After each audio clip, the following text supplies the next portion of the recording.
Hello all, welcome back to our channel Lingua and Literature. Today's topic is Poets of the Age of Chaucer. First, let's see about William Langland or William Langley. His poem, The Vision of William concerning Piers Plowman, appears in its many manuscripts in three forms called A, B, and C texts. All these texts revolve around the classification of W. Skeat. Among these, the A text is the shortest, being about 2500 lines long, and the B is more than 7200 lines, and the C, which is clearly based upon B, which is more than 7300 lines. From the personal passages in the poem, it appears that the author was born in Shropshire about 1332. The vision in which he saw Piers the ploughman probably took place in 1362. The poem itself tells of the poet's vision on the Malvern Hills. In this trance, he beholds a fair felt full of folk.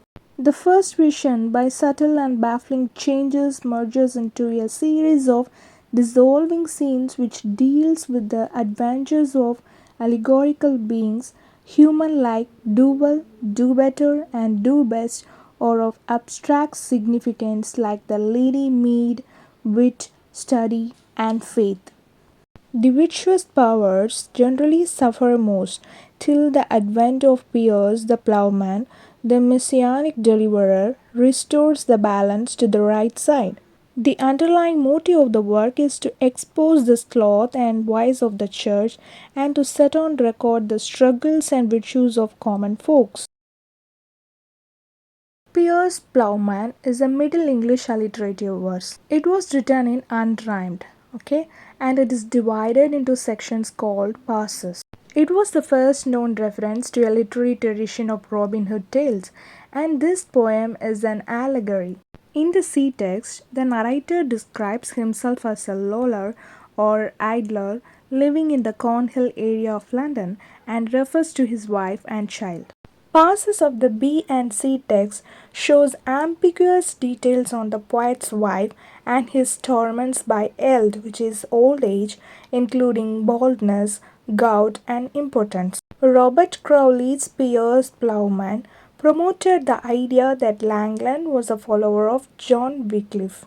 Okay, next let's see about John Gower. The date of birth of John Gower is uncertain. He died in 1408. He was a man of means and a member of a good Kentish family. He took a fairly active part in the politics and literary activity of the time and was buried in London. The three chief works of Gower are noteworthy, for they illustrate the unstable state of contemporary English literature.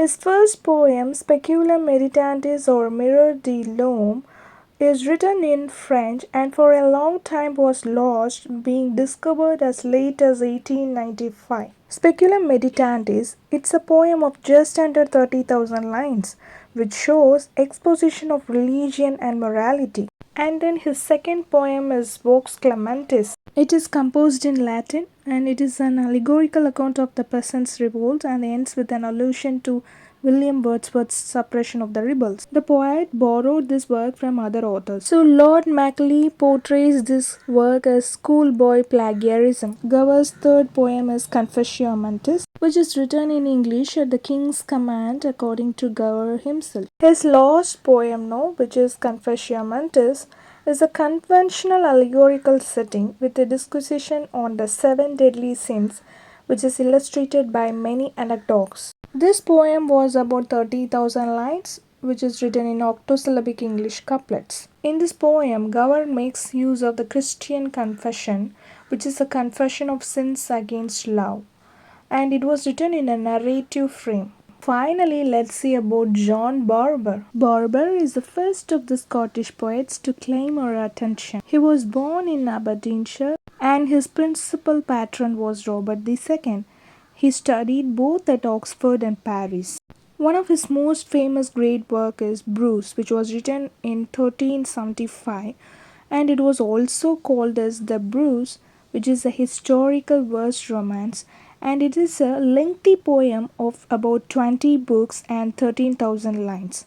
In this work, Bruce Barber clearly portrays the history of Scotland's struggle for freedom from the year 1286 till the death of Bruce and the burial of his heart in 1332. The heroic theme is the rise of Bruce. The central incident of the poem is the Battle of Bannockburn. The Bruce is a narrative poem. The subject matter of the poem shows the ultimate success of the prosecution of the First War of Scottish Independence. The principal focus of this poem revolved around Robert the Bruce and Sir James Douglas. Second half of the poem shows the actions of Robert II Stuart, which is the House of Stuart, who forbears in the conflict. This poem celebrates the Bruce, who is Robert I, and Douglas, who are the followers of Scottish chivalry. That's all about today's topic. To get updates, please subscribe to our channel Lingo and Literature. Thanks for watching. Stay tuned.